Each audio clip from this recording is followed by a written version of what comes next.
안녕하세요. 저는 정혜순, 올해 68입니다. 저는 순천에서 평생을 살아온 평범한 어머니예요. 2022년 봄 제 아들이 결혼을 앞두고 갑자기 사라졌습니다. 그날 이후 제 인생은 완전히 달라졌죠. 이 이야기는 한 어머니가 아들의 진실을 찾아가는 과정입니다. 2022년 4월 순천은 봄꽃으로 가득했습니다. 저희 집 마당의 철쭉도 활짝 피어 있었어요. 아들 민수는 그해 7월에 결혼을 앞두고 있었습니다. 예비 며느리 소은이는 참 착한 아이였어요. 공무원 시험 준비를 하면서도 저희 집에 자주 들러 말동무가 되어주곤 했습니다.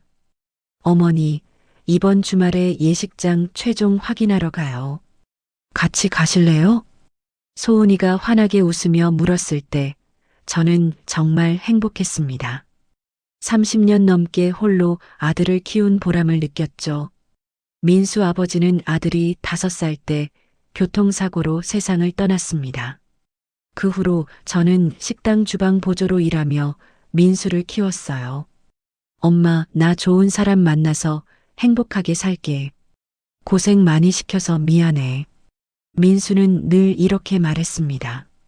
대학도 장학금으로 다녔고 졸업 후엔 인테리어 회사에 취직해서 성실하게 일했어요. 그러다 작년부터 대학 선배인 오지훈 씨와 함께 독립해서 회사를 차렸습니다. 사건은 4월 19일 저녁에 일어났습니다. 민수는 그날 저녁집에서 소은이와 함께 저녁을 먹었어요. 메뉴는 제가 끓인 된장찌개였습니다. 세 사람이 둘러앉아 밥을 먹는데 민수의 휴대폰이 울렸죠. 여보세요? 아, 지훈 형. 민수의 표정이 순간 굳어지는 게 보였습니다. 통화는 길지 않았어요. 고작 1분 정도였을 겁니다. 엄마, 잠깐 나갔다 올게. 지훈 형이 급한 일이 있대. 밥도 다 안 먹었는데 뭐가 그리 급해? 내일 봐도 되잖아. 저는 걱정스러운 마음에 붙잡았습니다. 하지만 민수는 금방 올게요라며 현관문을 나섰어요. 그게 제가 본 아들의 마지막 모습이었습니다. 밤 10시가 넘어도 민수는 돌아오지 않았습니다. 소은이도 불안한 표정을 지었어요. 우리는 번갈아 가며 민수에게 전화를 걸었지만 휴대폰은 꺼져 있었습니다. 어머니, 혹시 민수 오빠가 어디 간다고 한 말 없으셨어요? 아니야. 그냥 지훈이한테 간다고만 했어. 우리는 밤새 잠을 이루지 못했습니다. 다음 날 아침 저는 참다 못해 경찰서에 신고를 했어요. 하지만 경찰은 성인 남성이 하루 연락 안 된다고 실종 신고는 어렵다며 며칠 더 기다려보라고 했습니다. 이틀째 되는 날 충격적인 소식이 들려왔습니다. 민수의 차가 순천 외곽의 폐창고 앞에서 발견된 거예요. 차 안에는 민수의 가방과 지갑이 그대로 있었습니다. 하지만 민수는 없었죠. 어머니, 이거 봐요. 소은이가 떨리는 목소리로 저를 불렀습니다. 그 아이의 휴대폰 화면에는 민수에게서 온 문자 메시지가 떠 있었어요. 미안해. 결혼은 못하겠어. 더는 버틸 자신이 없어. 저는 그 문자를 보는 순간 눈앞이 캄캄해졌습니다. 하지만 동시에 이상한 느낌이 들었어요. 우리 민수는 그렇게 무책임한 아이가 아니었습니다. 소은아, 이거 민수가 쓴 게 맞아? 소은이는 고개를 저었습니다. 아니에요, 어머니. 민수 오빠는 절대 이렇게 쓰지 않아요. 오빠는 늘 문장 끝에 희을 붙이는 버릇이 있거든요. 그리고 결혼이란 말 대신 우리 시작이라고 표현했어요. 그 말을 듣는 순간 저는 확신했습니다. 뭔가 잘못되었다는 것을요. 우리 아들에게 무슨 일이 생긴 겁니다. 문자 메시지를 받은 그날 밤 저는 한숨도 자지 못했습니다. 소은이도 마찬가지였어요. 우리는 거실 소파에 나란히 앉아 민수의 사진을 하염없이 바라보고 있었습니다. 어머니, 저 경찰서에 다시 가볼게요. 이 문자 메시지가 이상하다고 말씀드려야 해요. 소은이는 새벽부터 분주하게 움직였습니다. 저도 따라 나섰죠. 경찰서에 도착하니 담당 형사가 피곤한 얼굴로 우리를 맞이했습니다. 어르신, 본인이 직접 문자를 보냈는데 무슨 문제가 있습니까? 아니에요. 이 문자는 우리 민수가 쓴 게 아닙니다. 저는 떨리는 목소리로 항변했습니다. 하지만 형사는 회의적인 표정을 지었어요. 요즘 젊은 사람들 결혼 앞두고 도망가는 경우 많습니다. 며칠 지나면 연락 올 겁니다. 형사의 말에 소은이가 참지 못하고 목소리를 높였습니다. 민수 오빠는 그런 사람이 아니에요. 이 문자 좀 보세요. 문체도 다르고 표현 방식도 완전히 달라요. 소은이는 자신의 휴대폰에 저장된 민수의 이전 문자들을 꺼내 보여줬습니다. 형사는 그제야 조금 진지한 표정으로 문자들을 비교하기 시작했어요. 확실히 평소 문자와는 좀 다르네요. 알겠습니다. 일단 통신사의 발신 위치 추적을 요청해 보겠습니다. 우리는 그날 오후까지 경찰서에서 기다렸습니다. 결과가 나왔을 때 저는 등골이 오싹해지는 걸 느꼈어요. 문자 발신 위치가 순천시 해룡면으로 나옵니다. 오지훈 씨 사무실 근처네요. 형사의 말에 소은이와 저는 서로를 바라봤습니다. 민수가 마지막으로 만나러 간 사람이 바로 오지훈이었죠. 그날 저녁 저희는 오지훈의 사무실을 직접 찾아갔습니다. 2층 건물의 작은 사무실이었어요. 초인종을 누르자 지훈 씨가 문을 열었습니다. 어머니, 소은 씨, 무슨 일이세요? 지훈 씨의 얼굴에는 당황한 기색이 역력했습니다. 저는 곧바로 물었어요. 지훈아, 우리 민수 어디 있니? 그날 저녁에 민수 만났잖아. 네, 만났습니다. 하지만 1시간 정도 이야기하고 헤어졌어요. 투자자 미팅 건으로 상의할 게 있어서 불렀거든요. 지훈 씨는 침착하게 대답했습니다. 너무 침착해서 오히려 이상했어요. 그럼 민수가 어디로 갔는지 아세요? 소은이가 떨리는 목소리로 물었습니다. 잘 모르겠어요. 그냥 먼저 가겠다고 해서 헤어졌습니다. 저도 걱정돼서 계속 전화했는데 안 받더라고요. 지훈 씨의 말에는 틈이 없었습니다. 하지만 제 육감은 뭔가 잘못되었다고 소리치고 있었어요. 혹시 민수가 요즘 무슨 고민 있다고 하지 않았어요? 글쎄요. 결혼 준비하느라 좀 피곤해 보이긴 했습니다. 그래도 행복해 했어요. 저희는 더 이상 물을 게 없어서 사무실을 나왔습니다. 계단을 내려오는데 소은이가 갑자기 멈춰 섰어요. 어머니, 뭔가 이상해요. 지훈 씨 표정이 너무 차분했어요. 친구가 실종됐는데 저렇게 태어날 수 있을까요? 저도 같은 생각이었습니다. 게다가 사무실 안에서 이상한 냄새가 났어요. 락스 같은 강한 세제 냄새였습니다. 다음 날 경찰은 오지훈을 참고인으로 소환했습니다. 저와 소은이도 경찰서에 갔어요. 조사실 밖에서 기다리는 동안 담당 형사가 나와서 저희에게 말했습니다. 오지훈 씨 진술에 따르면 당일 저녁 7시 30분부터 9시까지 사무실에서 정민수 씨와 회의를 했다고 합니다. 투자 건으로 의견이 맞지 않아 다소 언성이 높아졌지만 폭력은 없었다고 하네요. 그럼 9시 이후엔 어떻게 됐대요? 정민수 씨가 먼저 나갔고 본인은 사무실에서 서류 정리를 하다가 10시쯤 퇴근했다고 합니다. 형사의 말을 듣던 소은이가 갑자기 뭔가 떠올린 듯 물었습니다. 혹시 회사 통장 거래 내역 확인해 보셨어요? 왜 그러시죠? 민수 오빠가 최근에 큰 돈을 회사에 넣었을 수도 있어요. 확인 좀 해주세요. 형사는 고개를 끄덕이고 다시 조사실로 들어갔습니다. 1시간쯤 지났을까요? 형사가 심각한 표정으로 나왔어요. 회사 통장에 일주일 전 정민수 씨 명의로 6천만 원이 입금됐습니다. 저교에는 해외 납품 성금이라고 되어 있네요. 저는 깜짝 놀랐습니다. 6천만 원이라니요. 우리 민수가 그런 큰 돈을 어디서 구했을까요? 어머니, 민수 오빠 통장에 그런 돈 있었어요? 아니, 전혀 몰랐어. 민수가 저축한 돈은 신혼집 전세금으로 쓴다고 했는데, 그날 밤 저는 민수의 방을 뒤졌습니다. 뭔가 단서가 있을 거라 생각했어요. 책상 서랍 깊숙한 곳에서 저는 낡은 통장 하나를 발견했습니다. 잔액은 거의 0원에 가까웠죠. 하지만 최근 거래 내역을 보니 한 달 전에 6천만 원이 입금됐다가 일주일 전에 전액 출금된 기록이 있었습니다. 우리 아들에게 대체 무슨 일이 있었던 걸까요? 민수의 통장 거래 내역을 발견한 다음 날 저는 소은이와 함께 다시 경찰서를 찾아갔습니다.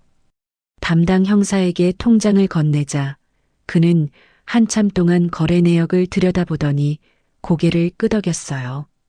6천만 원이 어디서 들어온 건지 추적해 보겠습니다. 시간이 좀 걸릴 겁니다. 형사님, 그 돈이 회사 통장으로 들어간 거잖아요. 오지훈 씨를 더 조사해야 하는 거 아닌가요? 소은이가 다급하게 물었습니다. 형사는 난처한 표정을 지었어요. 오지훈 씨도 계속 조사 중입니다. 하지만 아직 범죄 혐의를 입증할 증거가 없어서 저는 답답한 마음에 한숨을 쉬었습니다. 우리 민수는 어디 있는 걸까요? 살아는 있는 건지 혹시 다친 건 아닌지 걱정이 태산 같았어요. 그날 오후 저희는 민수가 다녔던 회사 사무실로 직접 찾아갔습니다. 작은 건물 2층에 위치한 드림 인테리어라는 간판이 보였어요. 문을 열고 들어가니 직원 2명이 책상에 앉아 있었습니다. 안녕하세요. 저는 정민수 어머니입니다. 혹시 우리 아들 이야기 좀 들을 수 있을까요? 젊은 여직원이 저희를 맞이했습니다. 그녀의 이름은 김하영 씨였어요. 어머니, 앉으세요. 민수 씨 소식 들었어요. 정말 걱정되네요. 하영 씨는 진심으로 걱정하는 표정이었습니다. 저는 그제야 조금 마음이 놓였어요. 우리 민수가 요즘 회사에서 어땠어요? 혹시 힘들어하거나 그런 건 없었나요? 하영 씨는 잠시 망설이더니 조심스럽게 입을 열었습니다. 사실은 민수 씨랑 지훈 대표님이 요즘 사이가 좀 안 좋았어요. 뭐 때문에? 소은이가 앞으로 몸을 기울이며 물었습니다. 투자금 문제였어요. 지훈 대표님이 큰 프로젝트를 따내려고 투자자를 끌어들였는데 민수 씨는 반대했거든요. 너무 위험하다고요. 저는 가슴이 철렁 내려앉았습니다. 그 투자금이 혹시 6천만 원과 관련이 있는 건 아닐까요? 그 투자자가 누군데요? 잘 모르겠어요. 지훈 대표님이 비밀로 하셨거든요. 다만 민수 씨가 이건 아니다. 우리가 감당할 수 있는 규모가 아니다라고 여러 번 말씀하시는 걸 들었어요. 하영 씨는 계속해서 이야기를 풀어놨습니다. 한 달 전부터 지훈 씨와 민수의 관계가 눈에 띄게 나빠졌다고 했어요. 회의 중에 언성이 높아지는 일도 잦았답니다. 그리고 이상한 게 하나 더 있어요. 뭔데요? 민수 씨가 사라진 다음 날부터 지훈 대표님이 갑자기 사무실을 정리하기 시작했어요. 서류들을 전부 파쇄기에 넣고 책상도 새로 배치하고 저는 등골이 오싹해지는 걸 느꼈습니다. 왜 민수가 사라진 직후에 그런 행동을 했을까요? 혹시 민수가 개인적으로 보관하던 서류 같은 거 없었나요? 있었어요. 민수 씨 책상 서랍에 파일 하나가 있었는데 지훈 대표님이 가져가셨어요. 소은이가 재빨리 물었습니다. 무슨 파일이었는지 아세요? 계약서 같았어요. 제가 잠깐 봤는데 MOU라고 적혀 있더라고요. 저희는 서둘러 하영 씨에게 감사 인사를 하고 사무실을 나왔습니다. 차에 타자마자 소은이가 말했어요. 어머니, 뭔가 이상해요. 지훈 씨가 분명히 뭔가 숨기고 있어요. 나도 그렇게 생각해. 당장 경찰에 알려야겠어. 우리는 곧장 경찰서로 향했습니다. 형사에게 하영 씨에게 들은 이야기를 전했더니 그는 수첩에 열심히 메모를 했어요. 알겠습니다.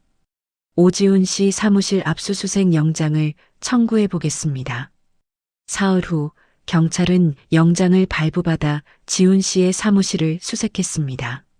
저와 소은이는 밖에서 초조하게 기다렸어요. 2시간쯤 지났을까요? 형사 한 분이 밖으로 나왔습니다.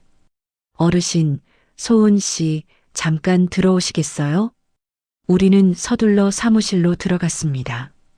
형사는 책상 위에 놓인 서류 몇 장을 가리켰어요.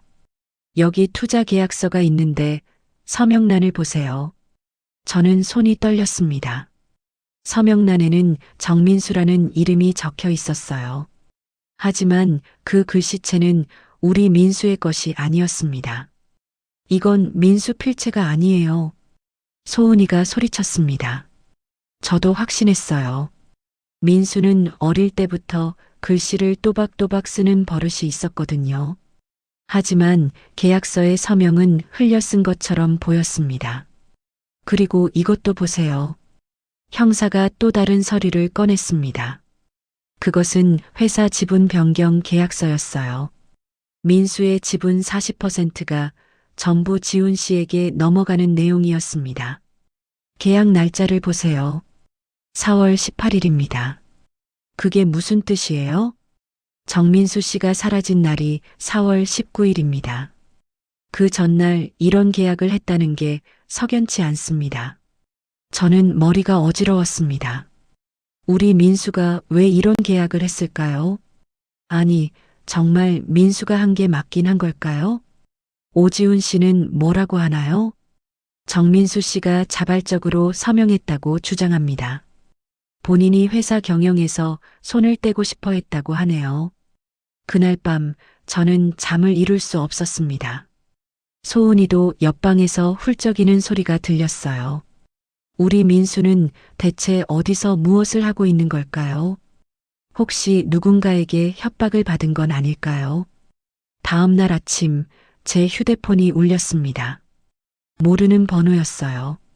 여보세요? 어머니. 저예요. 그 목소리는 분명 우리 민수였습니다. 민수야. 민수 맞니? 어디 있어? 괜찮아? 저는 너무 놀라서 소리를 질렀습니다. 옆방에서 자고 있던 소은이가 황급히 뛰어나왔어요. 엄마, 미안해요. 걱정 많이 하셨죠? 민수의 목소리는 힘이 없었습니다. 뭔가 많이 지쳐 있는 것 같았어요. 괜찮긴 뭐가 괜찮아. 당장 어디 있는지 말해봐. 엄마가 데리러 갈게. 안 돼요. 아직은 갈 수 없어요. 무슨 소리야? 대체 무슨 일이 있는 거니? 지훈이가 너한테 뭘 한 거야? 제가 지훈 이름을 꺼내자 전화기 너머로 민수가 한숨 쉬는 소리가 들렸습니다. 엄마, 제가 곧 돌아갈게요. 조금만 기다려주세요. 그리고 소은이한테 정말 미안하다고 전해주세요. 야, 정민수, 너 지금... 저는 더 말하려 했지만 전화는 끊겼습니다. 다시 걸어봤지만 꺼져 있었어요. 소은이가 떨리는 목소리로 물었습니다. 어머니, 민수 오빠예요? 뭐래요? 곧 돌아온대. 조금만 기다리래. 소은이의 눈에서 눈물이 주르르 흘러내렸습니다. 저도 울컥했어요. 하지만 동시에 불안했습니다. 민수의 목소리에서 뭔가 두려움 같은 게 느껴졌거든요. 저희는 곧바로 경찰서에 달려가 형사님께 알렸습니다. 형사는 발신 번호를 추적해 보겠다고 했어요. 공중전화입니다. 보성군 벌교읍에 있는 공중전화네요. 벌교요? 거기는 왜 간 거예요? 저는 의아했습니다. 민수가 벌교에 아는 사람이 있다는 얘기는 들어본 적이 없었거든요. 일단 현지 파출소에 협조 요청하겠습니다. CCTV도 확인해 볼게요. 그날 오후 형사에게서 연락이 왔습니다. CCTV에 민수로 보이는 남성이 찍혔다는 거예요. 저와 소은이는 곧장 경찰서로 달려갔습니다. 여기 보세요. 어제 오전 11시 23분에 찍힌 영상입니다. 화면 속 남성은 분명 우리 민수였습니다. 하지만 모습이 말이 아니었어요. 머리는 산발이었고 옷도 며칠 입은 것처럼 구겨져 있었습니다. 얼굴도 많이 수척해진 것 같았어요.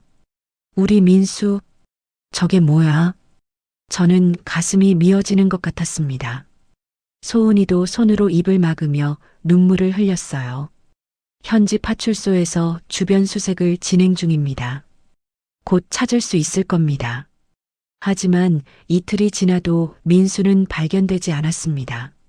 CCTV 이후로는 아무런 흔적도 없었어요. 마치 허공으로 사라진 것 같았습니다. 그러던 어느 날 경찰에서 중요한 발견이 있었다는 연락이 왔습니다.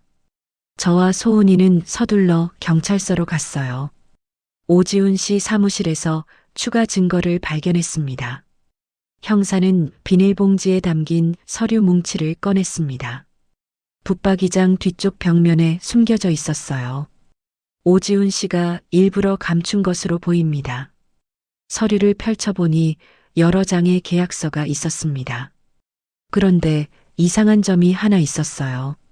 계약서 모서리에 갈색 얼룩이 묻어 있었습니다. 이게 뭐예요?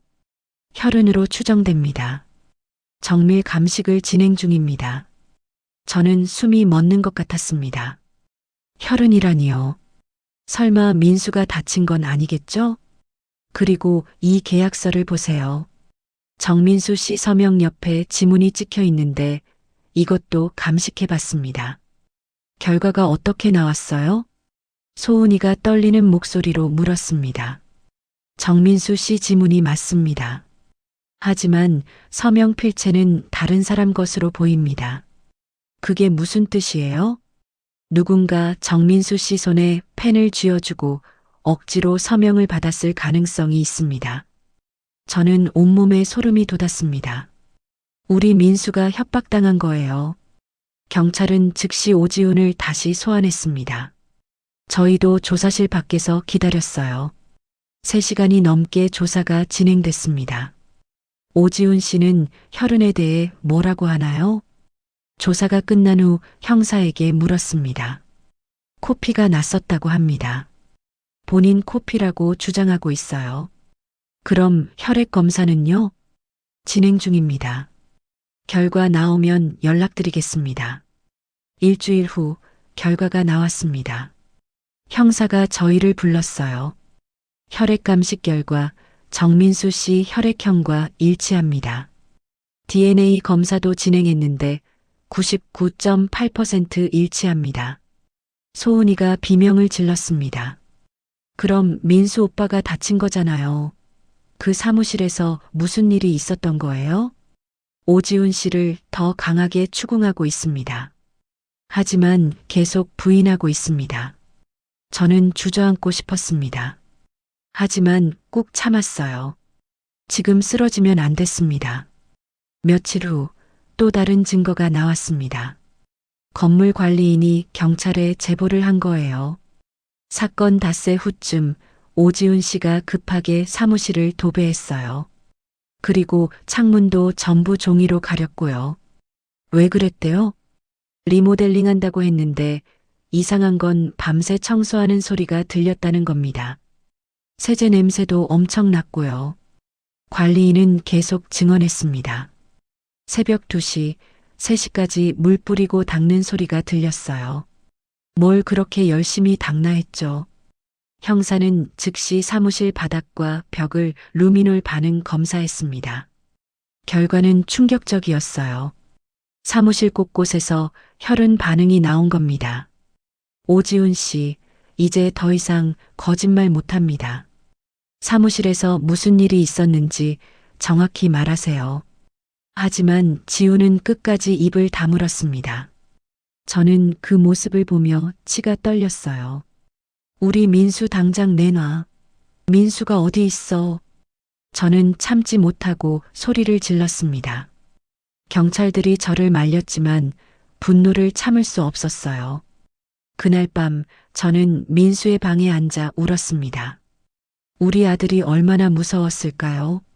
얼마나 아팠을까요? 오지훈이 계속 침묵하는 가운데 저와 소은이는 직접 발로 뛰기 시작했습니다. 경찰만 믿고 기다릴 수 없었어요. 민수가 마지막으로 전화했던 벌교로 향했습니다. 어머니, 민수 오빠가 왜 하필 벌교에 있었을까요? 차 안에서 소은이가 물었습니다. 저도 계속 생각해봤지만 답이 나오지 않았어요. 모르겠어. 하지만 분명 이유가 있을 거야. 우리 민수는 아무 이유 없이 행동하는 아이가 아니거든. 벌교에 도착해서 저희는 공중전화 주변을 살펴봤습니다. 근처에는 작은 슈퍼마켓과 식당, 그리고 여관 몇 개가 있었어요. 저희는 하나씩 찾아다니며 민수 사진을 보여줬습니다. 혹시 이 사람 본 적 있으세요? 5번째 여관 주인 할머니가 고개를 끄덕였습니다. 아, 이 청년. 일주일쯤 전에 왔었어. 하루 묵고 갔지. 저는 가슴이 두근거렸습니다. 어떤 모습이었어요? 혹시 다친 데는 없었나요? 글쎄, 좀 초췌해 보이더라고. 말도 별로 안 하고. 방에서 계속 뭔가 쓰고 있었어. 뭘 썼는데요? 잘 모르겠어. 다음날 체크아웃 할 때 보니까 쓰레기통에 종이 뭉치가 잔뜩 있더라고. 할머니는 방을 가리켰습니다. 저희는 급히 그 방으로 갔어요. 물론 이미 다른 손님이 묵고 간 뒤라 아무것도 남아있지 않았습니다. 혹시 그때 쓰레기는 어떻게 하셨어요? 소은이가 다급히 물었습니다. 분리수거장에 버렸지. 근데 아직 수거 안 됐을걸? 목요일에 수거하거든. 저희는 곧장 여관 뒤편 분리수거장으로 달려갔습니다. 다행히 종이 재활용 박스가 아직 그대로 있었어요. 저희는 장갑을 끼고 하나하나 뒤지기 시작했습니다. 1시간쯤 지났을까요? 소은이가 구겨진 종이 하나를 펼쳤습니다. 어머니, 이거 봐요. 그것은 민수의 필체로 쓰인 메모였습니다. 저는 손이 떨렸어요. 모두 내 책임이다. 사업 확장을 너무 급하게 밀어붙였다. 하지만 누군가 나를 이용했다. 지훈 형을 믿었는데 6천만 원은 형이 소개한 투자자에게서 받은 것이다. 해외 납품건으로 큰 이익을 남길 수 있다고 했다. 나는 믿었다. 계약서에 서명했다. 메모는 거기서 끝이 아니었습니다. 뒷면에도 글이 있었어요. 하지만 그 투자자는 처음부터 존재하지 않았다. 모든 게 지훈 형의 계획이었다. 돈은 불법 대부업체에서 빌린 것이었다. 나는 모르는 사이에 연대보증을 섰다. 이자만 매달 300만 원이다. 갚을 수 없다. 소은이에게 이 빚을 물려줄 수 없다. 저는 눈물이 핑 돌았습니다. 우리 민수가 이런 고통을 혼자 짊어지고 있었다니요.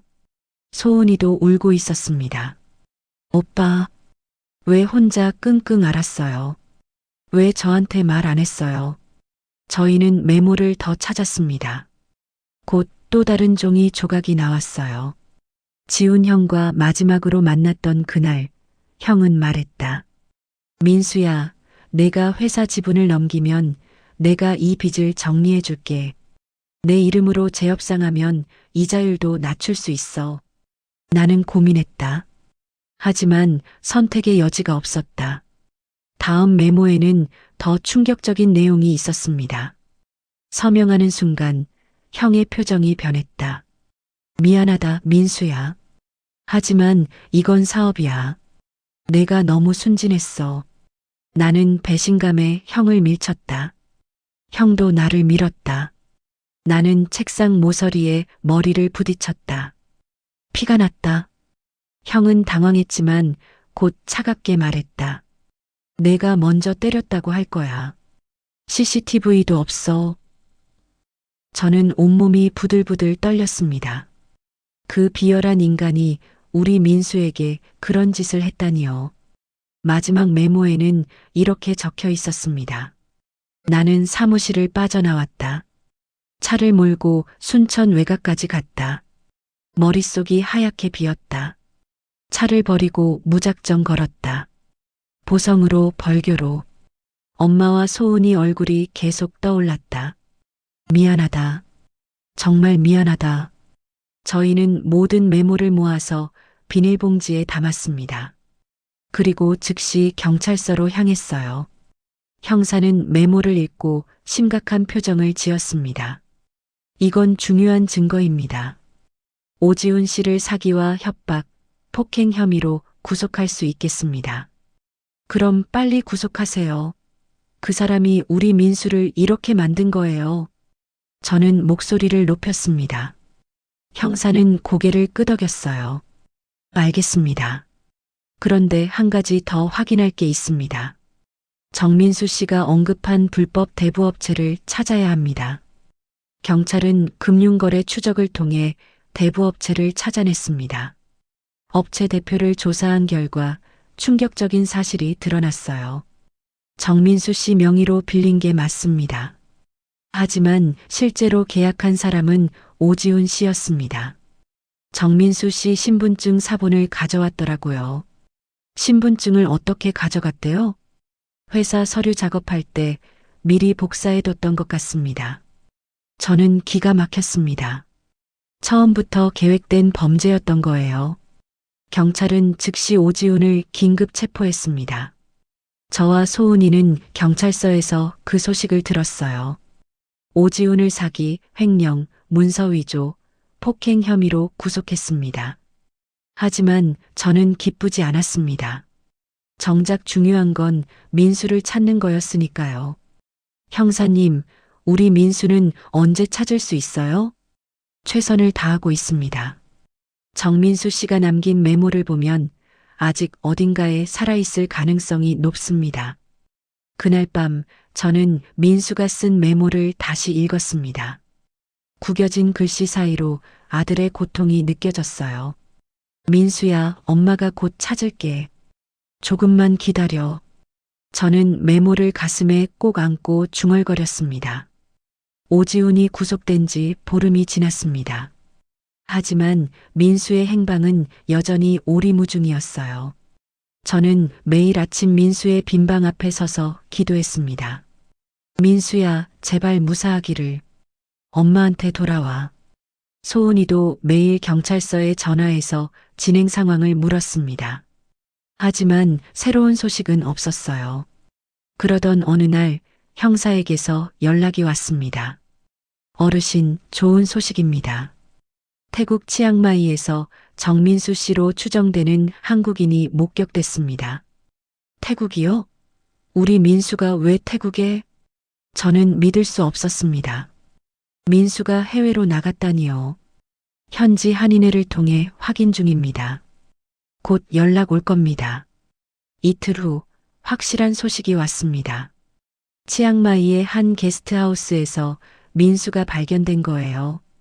현지 경찰이 그를 보호하고 있다고 했습니다. 저와 소은이는 급히 비행기 표를 끊었습니다. 태국까지 가는 내내 가슴이 두근거렸어요. 우리 민수를 드디어 만날 수 있다는 생각에 눈물이 났습니다. 치앙마이 공항에 도착해서 경찰서로 향했습니다. 작은 회의실에서 민수가 저희를 기다리고 있었어요. 엄마. 민수는 저를 보자마자 눈물을 흘렸습니다. 저도 아들을 껴안고 한참을 울었어요. 소은이도 옆에서 함께 울었습니다.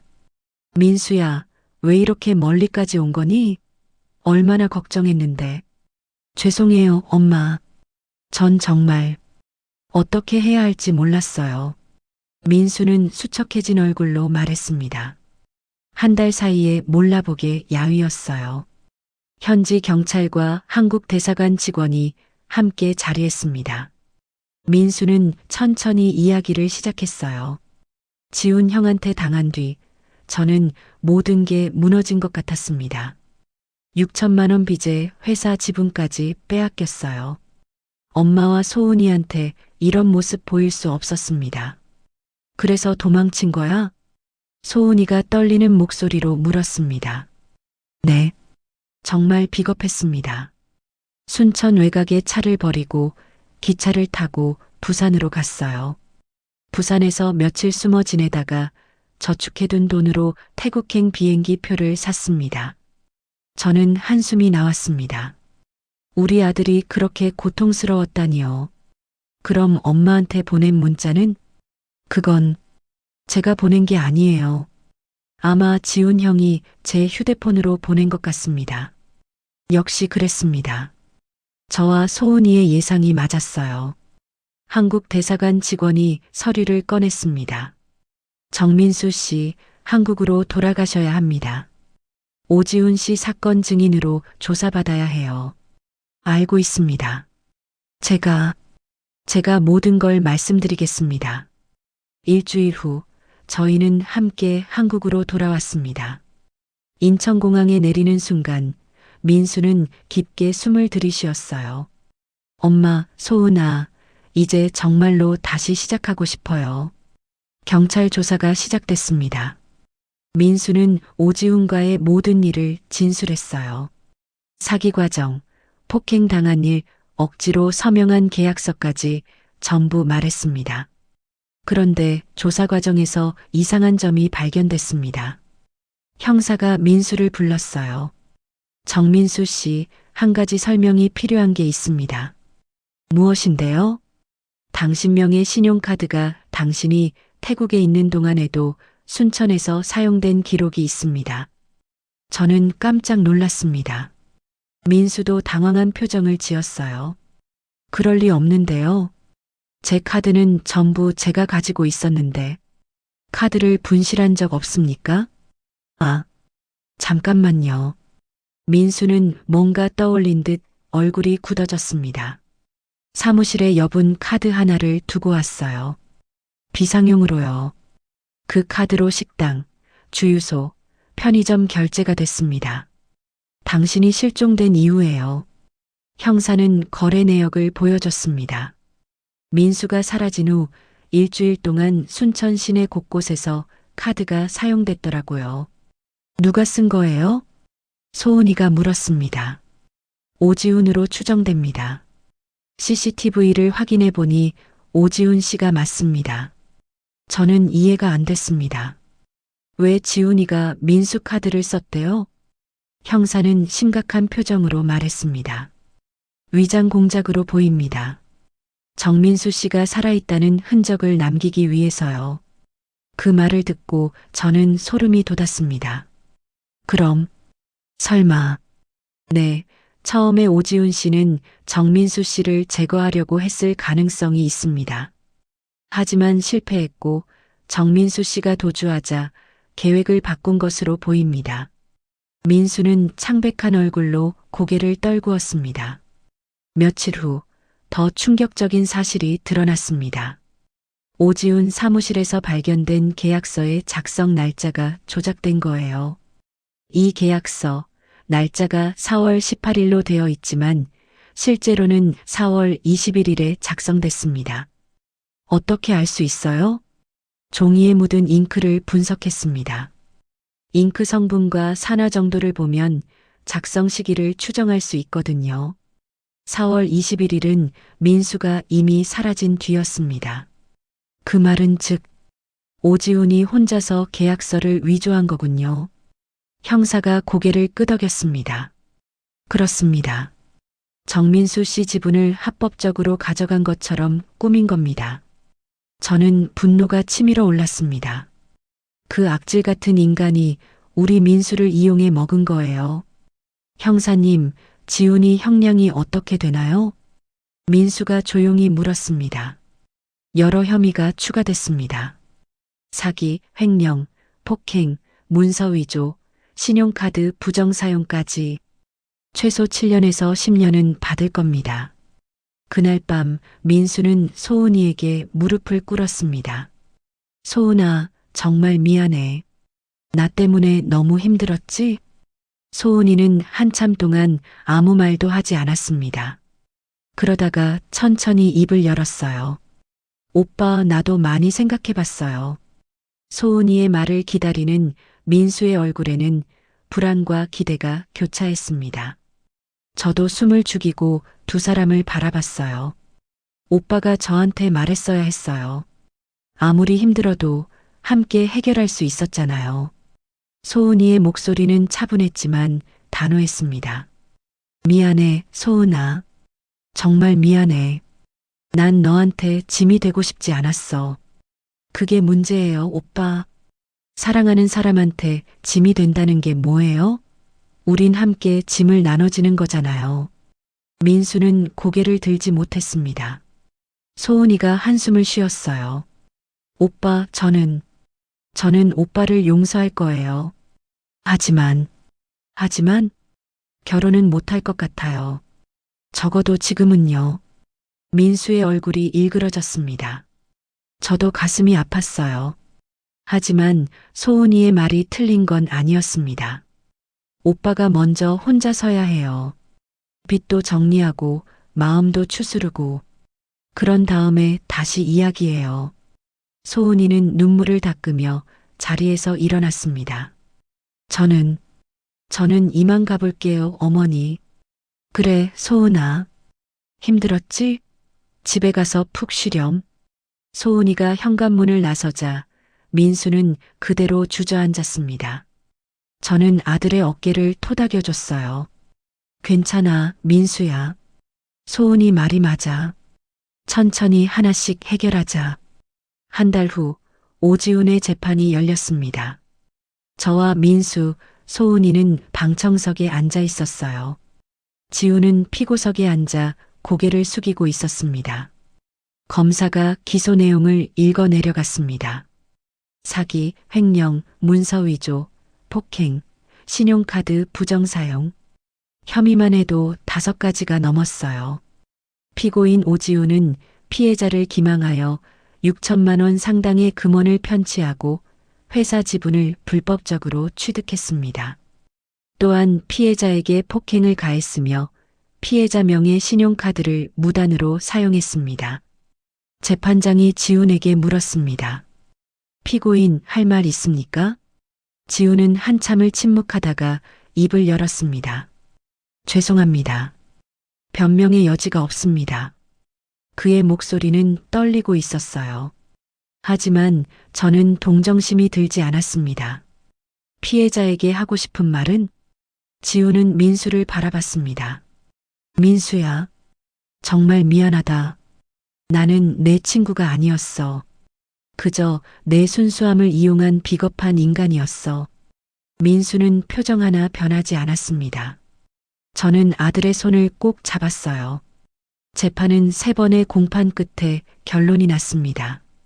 재판장이 판결문을 읽었습니다. 피고인 오지훈에게 징역 8년을 선고한다. 다만 피해 회복을 위해 노력한 점을 참작하여 일부 감경한다. 8년. 저는 복잡한 심정이었습니다. 더 무거운 형을 받았으면 했지만 그래도 처벌은 받은 거였어요. 판결 후 지훈의 변호사가 저희에게 다가왔습니다. 오지훈 씨가 횡령한 금액과 회사 지분을 전부 반환하겠다고 합니다. 합의서에 서명해 주시겠습니까? 민수는 잠시 고민하다가 고개를 끄덕였습니다. 네, 하겠습니다. 그리고 피해자분께 드릴 편지가 있습니다. 변호사는 봉투 하나를 건넸습니다. 민수는 그 자리에서 편지를 읽었어요. 표정이 조금씩 변했습니다. 뭐라고 썼니? 지훈 형이 회사를 제게 넘기겠답니다. 본인은 출소 후 다시는 이 업계에 발을 들이지 않겠다고요. 저는 놀랐습니다. 지훈에게 그런 양심이 남아 있었다니요. 2달 후 민수는 회사를 정리하고 새로 시작했습니다. 더 이상 드림 인테리어가 아닌 새봄 인테리어라는 이름으로요. 직원들도 대부분 남아줬습니다. 민수 씨, 우리 믿어요. 다시 일어설 수 있을 거예요. 김하영 씨가 응원해줬습니다. 저는 고마운 마음에 하영 씨에게 밥을 대접했어요. 민수는 빚을 갚기 위해 밤낮으로 일했습니다. 주말에도 현장에 나가고 견적서를 만들고 고객들을 만났어요. 저도 식당 일을 계속하며 아들을 도왔습니다. 6개월이 지났습니다. 민수는 어느 정도 빚을 정리했어요. 회사도 조금씩 안정을 찾아가고 있었습니다. 어느 봄날 소은이에게서 연락이 왔습니다. 어머니, 시간 되시면 저 좀 만나주실 수 있으세요? 저는 소은이를 순천만 정원에서 만났습니다. 벚꽃이 만개한 아름다운 날이었어요. 어머니, 민수 오빠 요즘 어때요? 열심히 살고 있어. 많이 달라졌어. 소은이는 미소를 지었습니다. 저도 알아요. 가끔 SNS로 보거든요. 오빠가 현장에서 일하는 모습들. 소은아, 너. 저도 많이 생각했어요, 어머니. 사람은 실수할 수 있잖아요. 중요한 건 그 다음이죠. 소은이의 눈에서 눈물이 흘렀습니다. 민수 오빠가 진심으로 노력하는 걸 봤어요. 도망가지 않고 책임지려는 모습을요. 그럼, 네, 어머니. 저 다시 오빠 만나보려고요. 천천히요. 저는 소은이를 꼭 안아줬습니다. 이 착한 아이가 우리 민수를 다시 받아준다니요. 그날 저녁 저는 민수에게 말했습니다. 민수야, 내일 소은이 만나봐. 엄마, 무슨 말이야? 소은이가 너 만나고 싶대. 천천히 다시 시작해보고 싶다고. 민수의 눈에 눈물이 고였습니다. 엄마, 나 같은 놈을 다시. 그래, 민수야. 하지만 이번엔 다를 거잖아. 너 혼자 끙끙 앓지 말고 소은이랑 함께 풀어가렴. 다음 날 민수는 소은이를 만났습니다. 두 사람은 순천만 갈대밭을 걸으며 이야기를 나눴어요. 저는 멀리서 그 모습을 지켜봤습니다. 한 해가 지났습니다. 민수는 모든 빚을 청산했어요. 회사도 작지만 안정적으로 운영되고 있었습니다. 그리고 드디어 민수와 소은이는 다시 결혼을 약속했습니다. 엄마, 이번엔 정말 잘할게. 소은이 행복하게 해줄게. 그래, 민수야. 엄마 믿는다. 2024년 봄 순천의 작은 예식장에서 결혼식이 열렸습니다. 화려하지 않았지만 따뜻한 결혼식이었어요. 하객들은 대부분 회사 직원들과 가까운 친구들이었습니다. 신부 입장 음악이 흐르고 소은이가 들어왔습니다. 민수는 눈물을 흘리며 소은이를 맞이했어요. 주례 선생님이 물었습니다. 신랑 정민수, 신부 유소은을 평생 사랑하고 아끼겠습니까? 네, 그렇게 하겠습니다. 신부 유소은, 신랑 정민수를 평생 사랑하고 아끼겠습니까? 네, 그렇게 하겠습니다. 저는 객석에 앉아 눈물을 닦았습니다. 길고 긴 여정 끝에 우리는 여기까지 왔습니다. 결혼식이 끝나고 민수가 저에게 왔습니다. 엄마 사랑해요. 그리고 고마워요. 우리 민수, 이제 정말 행복하게 살아라. 저는 아들을 꼭 안아줬습니다. 봄은 다시 왔습니다. 사라졌던 약속은 돌아왔고 우리는 새로운 시작을 맞이했어요. 인생은 때로 우리를 시험하지만 진심과 노력은 결국 답을 찾게 해준다는 걸 배웠습니다. 그날 밤 저는 민수의 빈 방에 들어가 창문을 열었습니다. 따뜻한 봄바람이 불어왔어요. 저는 하늘을 보며 중얼거렸습니다. 여보, 우리 민수 잘 컸어요. 이제 걱정 안 해도 돼요.